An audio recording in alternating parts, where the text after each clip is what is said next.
Present. Here.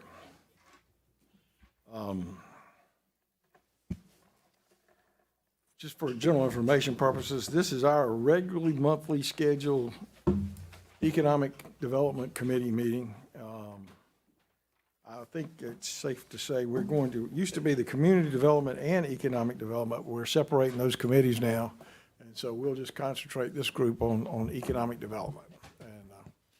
And I guess Ms. Wilson will have more news on how we're doing the community development at a later date. Is that correct?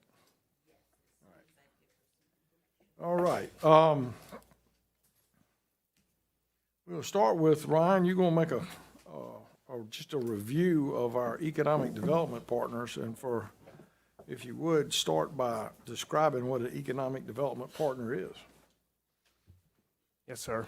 So our economic development partners are third-party agencies that help us with various priorities and tasks around the city, generally from an economic development perspective, that help us in our mission to grow the community, improve the livability, recruit, retain businesses here in the city as well. The contract system, as far back as I recall, probably goes back about a decade to around 2011, 2012. We've been doing partner contracts with various agencies. When I took over economic development, probably around 2015, we had a much larger partner contract budget. At that point, there were other groups such as Ingenuity SC that were doing some other initiatives. There was Nuclear Hub, Fuel Cell, things of that nature. We have gradually kind of scaled down these partner deliverables over the past few years and really kind of tried to work with the partners to make sure that the items that they're concentrating on are what council is prioritizing, that they're helping to improve the community, and that they're providing the services that they need. And so right now we've got a list of about 8-9 groups that we still continue to fund. The last funding round was done through the fiscal year, so the last partner contracts were paid out in the first half of this year. And total partner funding as of right now annually is about $308,000. And we really won't revisit the budgeting on this until the budget cycle begins, the budget discussion cycle begins, Mr. Palin, in the spring. Yes, sir. Early spring. Will, you got any questions on Harbert? I hate for it to be a short discussion because I know that we have some partners that were excited about us talking about this today. All right, well, I'll tell you what, Ryan, we'll like to say, I think over the course of the year, what we probably would like to do is have each one of our partners maybe attend, maybe even 2 of them attend one of our scheduled meetings just to kind of brief us on on up to date, what they expect for the next year and things like that. Because I do think, and I see Mr. Shealy's in here with us today, that we're all learning fast and furious, that if we don't work together across municipalities and other units of local government, it's very difficult for us to succeed at anything. So I think our relationships and how we work together on these things are going to be very important as we grow the economy at Columbia. Yeah, and I want to give credit to our partners. I think they are all always interested in soliciting the feedback from council. They want to make sure that the work that they're doing aligns with the city's priorities. Mm-hmm. And so I think, sitting down with them in a smaller scale and having some of that dialogue and really dialing some of those things in would be beneficial. There are 2 in particular that I did want to kind of just point out real quick because they're structured a little bit differently than our other partners. So the first one is the City Center Partnership. We funded City Center Partnership $70,000 a year. That was done as a 10-year contract over the past 10 years. And the way it was done that way was when the bid was renewed back in 2011. Basically what happened was the city sat down with CCP and said, we have property here in the bid, and we understand that we're a non-taxable entity, and therefore, we don't have a financial contribution that goes into city center partnership. And so there was a 10-year agreement that was structured that basically said, we will make a $70,000 a year payment to the city center partnership in lieu of what our tax fees would be, based on the property that the city owns. That did lapse this past year, so as of right now, So it did lapse, yes, sir. so it'll be something that council will have to discuss. Yes, sir. That okay. I'll ask you and the staff to decide whether it comes through here first or whether it goes to the general council in the budget. I'll leave it up to y'all. The other one would be the Greater Columbia Chamber of Commerce. Most all of the partners are funded directly out of our budget. The Columbia Chamber of Commerce is actually funded out of the general fund under a provision that council made. And so we manage that, but that money does not actually come out of the economic development budget. That's the 53.5? Yes, sir. Okay. And does that include the BRAC support? I think, yes, overall, it's for BRAC, military, friendliness, the support and initiatives that they do. Because I do It's all want to say, encompassing. I make a comment that we appreciate the chamber and what they've done with our relationships with Fort Jackson. I think it's been a very, very meaningful and very successful relationship there, and want to see that to continue. Mr. Will, you want to add to that? I just echo that. Okay. And all the hard work Susan and her team do, so we really appreciate it. Ms. Herbert? And I echo that too. But I did have a question, Ryan, as far as organizations that we're no longer funding. I caught Ingenuity SC. At top of mind, are there any other groups that maybe we phased out? Ingenuity, and then it was a couple of the subsidiaries. They had the Fuel Cell Collaborative, they had New Hub. I think we've made some reductions, but no, that's primarily it. And do you anticipate any additional partners potentially for next budget year that could be impactful? We haven't been approached at a staff level with any requests, so that would be up for the committee, Okay. I think, to decide. I would probably say, I think one of the things that we'll want to take a look at over the course of the next month or two is the GrowCo, which we've supported with some things, and how that's going to relate with the USC and what they're doing at Bull Street and what we've got over here.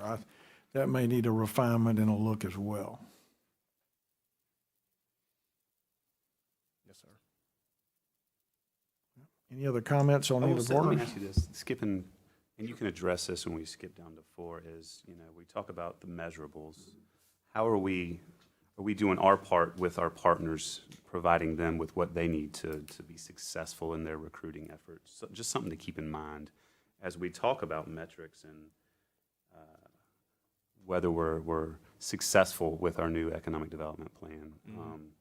I think it's kind of a two-way street as well. We need to give them what they need outside of just financially, the tools to really recruit and retain small businesses. So just keep that in mind as we move forward with our reporting in the future. Yes, sir. Perfect. Thanks, Ryan. Anything else, Ms. Herbert? Nothing else for me. The next is, and this is something that I asked to be added, because then today is kind of the genesis of a discussion I think we should really begin to start doing, is looking at a 5-year plan for real estate. And what I'm just, and again, this is open for complete discussion. There's no plan here, but as we look at the assets primarily that the city owns is what we're really talking about, I think, here. Earlier today, somebody asked me about it, and I was describing some as non-performing and some as performing. And I think as a city, we've got a lot of non-performing assets, meaning there's no building, they're not paying taxes, they're costing us funds for cleanup and things like that. And over the course of 5 years, how do we first step is inventory everything that we have, and then work with our staff to come up with a plan to take what's non-performing and convert it to performing. And it may cause us to look at some assets that we've bought, like the post office on Assembly Street, and put it back in the private sector hands where it's paying taxes again. There are lots and parcels out there that I think would make great little new neighborhoods, affordable housing, attainable housing, rental and home ownership, that as we build out our economic development department, we might be looking to get those things back into the market and recruit developers for them. Again, 2221 Divine Street, I think we'll come back on the market with that here very shortly. You know, maintaining the parking, so we have a free parking path for 5 Points and to allow future growth and density down there, but get that building to where it's back into an A-class office building to bring daytime traffic to support shops and daytime restaurants in 5 Points. Will, you're a real estate professional. I mean, your comments on it would be very much appreciated. Yeah, absolutely. And I think, Missy, do we have a lot of that inventory already, you know, at our? We do. I know Henry and Kelvin have put together. Yeah, fantastic. Yeah, no, I think, you know, the quickest path to smart, quick growth is looking within what we can bring to the table, and finding good partners to develop it. Absolutely. I'm a big believer in leasing back our office space. I don't know if Jeff Palin agrees with me on that. But you're absolutely right, Mr. Chairman, as we look at that 5-year real estate plan, what are our space needs? How can we leverage our finances to get the best space for our employees?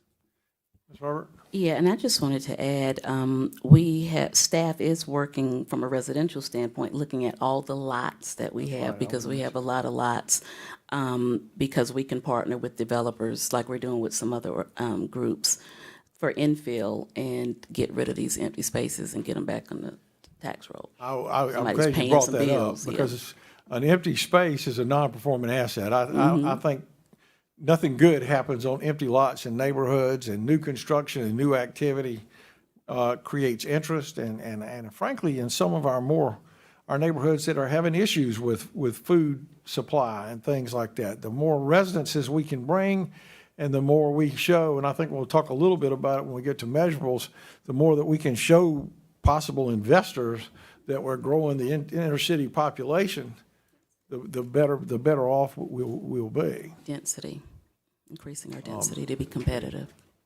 And I would go, and I think I probably should have said this earlier, Will, your comments made it come back to mine. I mean, there's some city assets that we need to look at probably replacing at some point in time, and how they'll, from a new police headquarters, perhaps, you know, to things like that, and how do we get those budget in where we're looking 3, 4, and 5 years down the road on how we fund them, how we pay for them, how we disposition the property that may have been used for a certain purpose beforehand. So I think this will be a really, really good exercise for all of us to do for the staff. And I think it can be a really big So, benefit. Mr. Chairman, what are the next steps? You know, you have it listed as creation. Yes, well, I really wanted to put it on the table today and see what the appetite was from our committee. And then I think what we'll probably do is circulate something that asks you for what type of information. I think you brought up the logical first step is to inventory, or for us to take a look at the inventory of what we have. And it might be, you know, working with Henry or Missy and Ms. Wilson's staff, that if there's pertinent information around, you know, the last thing we need to see is just a tax number and address, you know, what the age of it is, if it's currently in use, if it's empty, or, you know, or whatever. And like I say, just come up, because if we, you know, I would say there's a very good possibility that we can convert these non-performing assets into cash that allows us to put it into our capital program to build things. I mean, goodness gracious, I think if we were to build, say, a new police headquarters, for example, you know, the way the city has spread out since the beginning, I don't think it would be in the same place. You know, you'd have to have, you got to get quick access to Wood Creek, to Irmo, for, you know, and so, you know, where it goes. But I mean, you know, you're talking about an extraordinarily valuable piece of real estate in downtown Columbia that either helps offset the police headquarters, or if we're funded, another means can go to do some other things. So I think this can be a really cool, healthy exercise for us. And And again, I particularly like the idea that Ms. Herbert brought up on identifying areas, and then maybe we work with our development corporations. Some of this land may be in our development corporations, and we may need to suggest to them that it's time to develop. I think that the interest, again, the mayor said this 2 or 3 times, and recently, and it really has hit home with me. Our college students that live here, many live in these very fine student housing complexes. And unfortunately, I'm not so sure that when they graduate that there's something just as nice in the city center for them to move to. Absolutely. And I think with what, how we manage, again, city properties here that could be converted into something really nice, the value of parking lots for parking is not quite as strong today as it was a month ago. And I mean, I was riding down Taylor Street the other day and just looking at parking lots around, and this is a little bit of a digression, but around the Baptist Hospital area, and thinking, wow, what a great place for townhouses and things like that. But I think can begin to build upon that excitement, and because a lot of these things would be, again, I hate to keep quoting Ms. Herbert, become real catalyst in single-family areas for neat and cool stuff. Well, and I think it's important too because we want to keep our, they used to say, young knowledge economy. That's but right. then, people in my family, I won't call specific names, they don't want a 90-year-old house like I have. They want something new with tons of amenities. And the options within the city of Columbia, we need some more options for them. That's right. And the cool thing too is what I'm seeing now is, and what's really neat is our head of planning was down in Charleston last week at a urban planning conference with Andreas Dewani and some of the top people in the world. And I think we're seeing now in Columbia as a city's getting an understanding that density, it may be the key. That I'm like It you. is. When I finished college, I wanted a house in Shannon with a backyard so I could put my hunting dog back there. Mm-hmm. Today, these young people want to live downtown, be able to walk to dinner, walk to work, and again, I've been fortunate in the last month and a half to stumble across some blank pieces of city-owned real estate that are in great locations that I think people would want to live in downtown. And I think starting to plan this and getting the excitement going will be a great thing for the city. Anything else on? Tina has me depressed because I'm thinking about that to-do list at my 90-year-old house. I It's have the always something, same. isn't it? It is always something. Mr. Palin, we've told the world that we're looking for some economic development recruiters to go around the world and tell us some capital. Just will you give us a quick update, you and Ryan, on where we are? Yes, sir. We've gone through the process of putting the position out there on the streets. We had some really great, talented candidates that have applied for that. We've gone through a couple of round of interviews. We have made a verbal offer to a candidate and are awaiting a response from them right now. Good. That's great news to hear. And then the last thing I'm sorry, Mr. Go ahead. Have we been to any, I guess, corporate shows or business shows recently? Any traveling? Just got back from Urban Land Institute, Okay. the fall conference in Dallas. There was good attendance from developers, multifamily folks out there. I think we're going to have some folks that will be coming to visit Columbia here in the next few weeks. That's great news. Yes, sir. And I would add too, by the way, I was fortunate enough to sit in on the last round of interviews for these business recruiters, that the interest by them to do research and put together what opportunities are here for developers and attracting capital. I mean, these are bright folks that we've got in the room with us, and I think again, that's another thing I think is going to be really fun and really exciting, and that we'll have to look to. I tell people all the time, and I don't mean this in a negative way, but we're in the center of the circle. We got Charlotte and Charleston and Greenville and Atlanta around us. And it's like Brother McDowell says, if we don't get up on top of the mountain and tell our story, You know, they got to come through everybody to get to us. And I really do think Ms. Wilson is and Ryan and Jeff are putting together a great team to help us do that. And I think we'll probably begin, once we fill this, to look for the real estate professional to help us with that 5-year plan. And that's what I was going to refresh my memory, the total number of positions? As of That we right want now, to- yeah, that we we've want got to fill. a opening for a recruiter position and a real estate position. And that doesn't include the one that a verbal offer has been extended. Right. Cool. What I wanted to touch on next, if we're on that, is when we approved our economic development plan, we had in there some measurables for ourselves. And I will add, Mr. Brennan, what you were talking about to it as well. But the measures that we thought we would do is we would begin to track business license number growth year over year with quarterly updates. Announce number of new jobs and capital investment. And we're going to not include nonprofit like the university stuff on that. This is one I was fortunate enough to stop by the City Center Partnerships annual meeting last night, and I heard Mr. Kennel talking about it too, so I know we're all on the same page, and that's increasing our city center population year over year with quarterly updates, and count that by new living units announced. I think that's the easiest way for us to do that, and I think we probably would also want to look at that.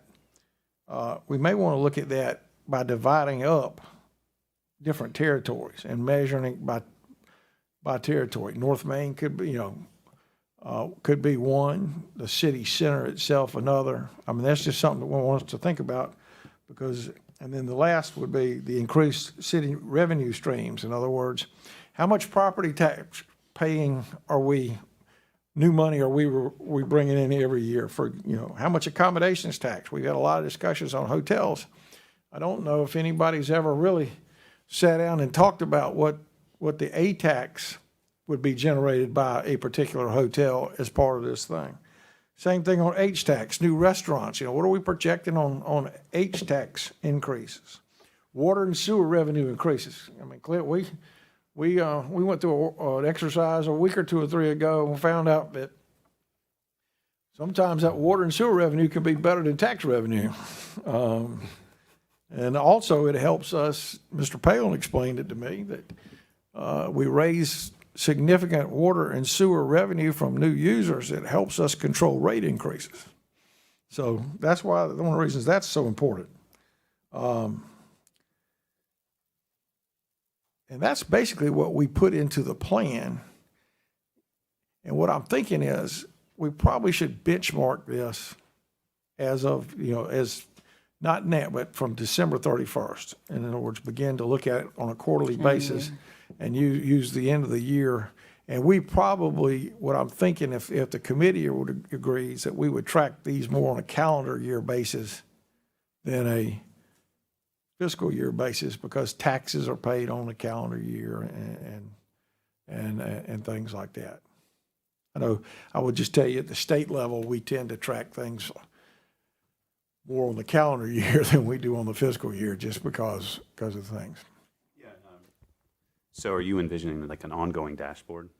that Well, shows what I'm us- thinking is we get a quarterly report from our economic development department. It's just this, that basically, it shows quarter over quarter, year over year. I think we need to look at these things on a quarterly basis more so than an annual basis, just, Completely agree.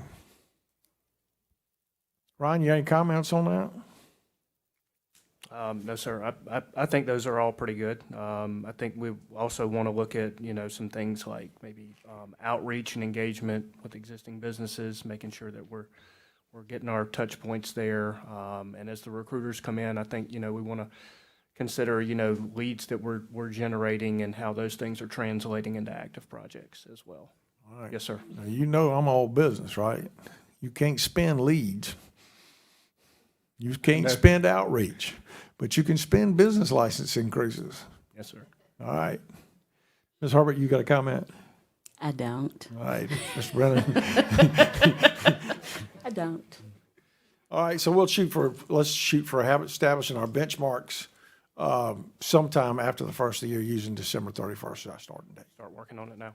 And Mr. Taylor, do we want to, well, are we going to meet next month? Because I think it would be good to know exactly what those Well, that's what, benchmarks or measurements are going to, what we're going to use. Like, I'm concerned about when you look, tracking the number of people versus looking tell you where at that new came from. houses. With the accuracy of people. I think probably when we looked at other peer cities, one of the things that we saw were, say, in Greenville and Charleston, for example, there was 9,000 people live in the city center. And I think Ryan's told us we're at 3,000 here. It's tough to get census counts on that. So what I think the easiest thing is for us to just, and it's a tracking mechanism. So I think what we should decide is how many people do we want to allocate to a unit? Is it 1.2 or 1.4, whatever the census would tell us? And it's easier for us to look at building permits, see how many new units are being built, and and again, if there are certain particular areas beside the city center that we want to track, we should probably list those in with this. And again, make it easy to track so it's accurate every time on the count of the units. And then we'll just multiply it by whatever the census tells us the average The best household number. population is in that area. Okay. As long as we stay consistent with the multiplier, we Right. should be fine. I agree. Anything on that?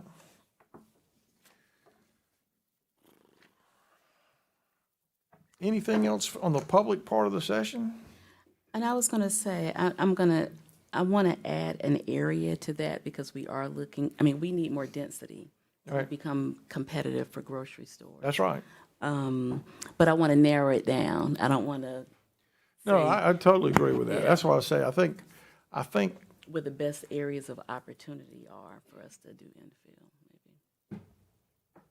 'Cause there's some areas where we can do stuff, some areas we can't. But I don't want to just put a blanket 29203, 29204. no, I think we should, I think it's more of a geographically defined deal. And one of the nice things that we have in the city of Columbia is we got a wonderful GIS department that can really help us with that stuff. I agree. I guess, a big part of our assets is our parking. Is that parking study coming along, or when's that going to be rolled out for review, either in subcommittee or in I think council? you're looking towards December. We are, yeah. We're shooting for December. It's possible for early. Anything else amongst us? Thank all of our guests coming. We're going to go into executive. Mr. Brennan's going to make a motion, or Ms. Herbert's going to make a motion for us to go into executive session to discuss some contract and some exciting economic development projects here. We'll only come back into session to adjourn. We're not going to vote afterwards. So if you've got parking meter money going, have at it. Ms. Odom, thank you for coming today. And Matt, thank you. And Susan, thank you. We appreciate everybody's interest. I think I was yesterday at the restaurant and lodging conference for the local guys, and I mentioned, and I think it's true, I think the excitement that we're seeing for the opportunity in Columbia right now is really, really good. And everybody seems to want to play a role and be a part of it, and that's how you make good things happen. So thank you guys for coming today. Thank you. Mr. Chairman, I'd like to make a motion to enter executive session for discussion of matters relating to the proposed location expansion or provision of services encouraging location or expansion of industries or other businesses in the area served by the public body pursuant to 30-4-70A5, as well as discussion of negotiations incident to proposed contractual arrangements pursuant to SC Code 30-4-70A2. Second. All in favor, say aye. Aye. Opposed? Hearing none.